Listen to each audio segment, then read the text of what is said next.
పెద్దలని కొంగ గుంటూరు చిన్నదాన గుట్ట మెట్టాల దాన గుంటూరు చిన్నదాన గుట్ట మెట్టాల దాన గుట్ట మెట్టాలను అన గులగుల అబ్బాయి వచ్చాడా? రాలే. పొద్దునగా ఇల్లుడు ఇంకా రాలేదు. వచ్చి నీ ప్రేమ దొంగలు రాలే వస్తాడు లేదా ఎడికి పోతాడు? సంతకెళ్ళోడు ఇంత ఆలస్యమైందబ్బా. ఇదిగో నాగన్నా చికెన్ నా కొడుకు. మా గోపి కనిపించాడా? నువ్వు వచ్చేటప్పుడు సంతలోనే ఉన్నాడు. సంతకెళ్ళోడు ఇంకా ఏం చేస్తానటో? దీపావళి ఎలా అవుతుంది, ఇంకా పంపకు చేరలేదు. వెళ్ళేటప్పుడు మరీ చెప్పాను పెందలాడే రారా అని. ఆ బండి ఏ గోతులో పడిందో ఏటో, నువ్వు వెళ్ళి కొంచెం చూసిరా అయ్యా. అబ్బాబ్బాబ్బా ఏంది నీ కాగ్గోలా? ఆడు రాలేదని దారే పోయే వాళ్ళ అడిగితే వాళ్ళు ఏం చెబుతారే? ఆడు రావడం కూర్చి ఆలస్యం అయితే సరే సింధులు దొక్కుతావు. ఆడేమన్నా సన్నాడో సొతకోడా? నువ్వు అట్టాగే చెప్తావు, నీకేం తెలుసు అమ్మ మనసు. ఒక్కగానొక్క బిడ్డ, నా ప్రాణాలన్నీ ఆడి మీదే పెట్టుకు బతుకుతున్నా. వాడొక్కతనం కనిపించకపోతే నా గుండె గిరగలాడిపోతుంది కదా. అట్టాంటి నేను ఆలస్యం అయితే సందాలు కాగ్గోలా.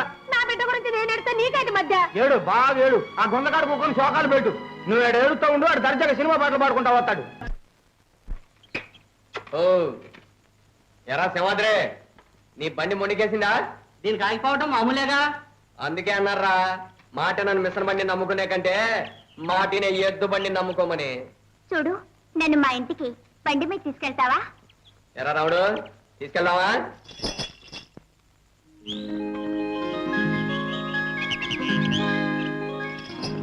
మా రావుడు ఒప్పుకున్నాడు. ఎక్కండి.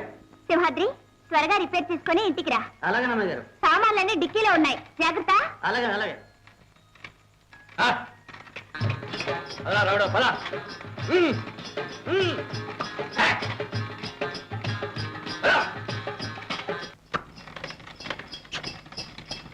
ఆగరా రావుడు ఆగు.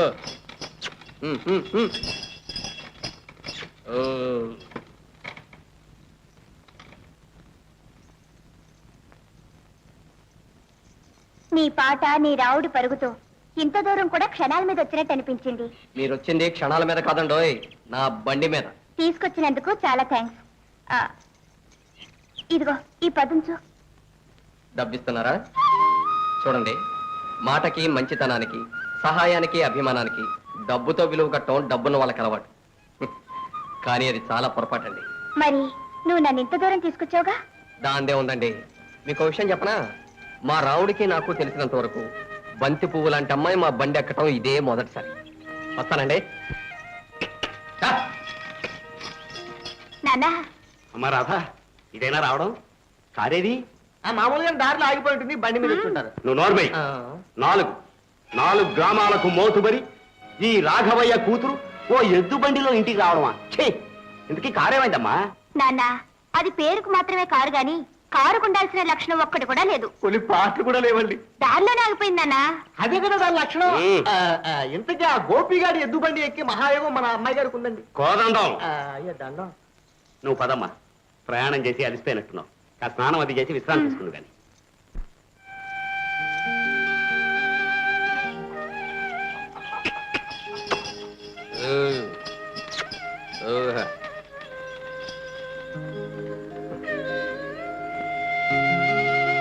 అమ్మా, నాన్న, ఏమిటమ్మా ఏమైంది? ఇద్దరు అలా కూర్చుండిపోయారేమిటి? లేకపోతే ఏంద్రా, నువ్వు రావడం కాస్త ఆలస్యమయ్యే తెలికి నన్ను రోడ్డు మీద పడి నీకోసం ఎతకమంది. అక్కర్లేదే ఆడు వస్తాడే అంటే ఇంతేగా. మీ అమ్మ చేసిన గోలకే అదుగుదుగుదుగు తిరిగే సారి ఆగిపోయింది. గాలి దోడడం మానేసింది. పెద్ద ఫెలం అయిపోయింది అనుకో. ఎబ్బెబ్బెబ్బెబ్బెబ్బే అదంతా చెప్పాలంటే ఒక గంట పట్టిద్దిరా. అది కాదమ్మా, దారిలో మన మోతుబరి రాఘవ గారి కారు ఆగిపోయి ఆ అమ్మాయి గారు రోడ్డు మీద దిగడిపోయారు.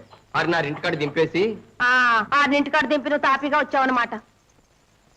నువ్వు ఒక్క క్షణం రాకపోతే నా గుండె ఎలా కొట్టుకుంటుందో నీకేం తెలుసు? ఆడేదో ఉపకారం చేసి వస్తే నువ్వేడుస్తావేంటి? ఉపకారం తల్లిరా తల్లి. అసలు ఆ భగవంతుడు ఈ అమ్మలందరికి ఇంత మెత్తటి గుండె ఎందుకు పెడతాడో నాకు తెలవటంలా. సరేనమ్మా, ఇక ఆ దేవుడు ఎదురొచ్చినా సరే సామే, నాకు నీకంటే మా అమ్మే ఎక్కువ, నన్ను ఆపొద్దు అని చెప్పి సరాసరి నీ దగ్గరికి వచ్చేస్తాను. సరేనా? మా తండ్రే నా బంగారు కొండ. సరే, పోయి కాళ్ళు చేతులు కడుక్కురా, అన్నం పెడతాను. నువ్వు వెళ్ళి వడ్డిస్తామా, నేను రావుడు గడ్డేసి వస్తాను. నువ్వు కూడా రాయ్యా. రమ్మంటుంటే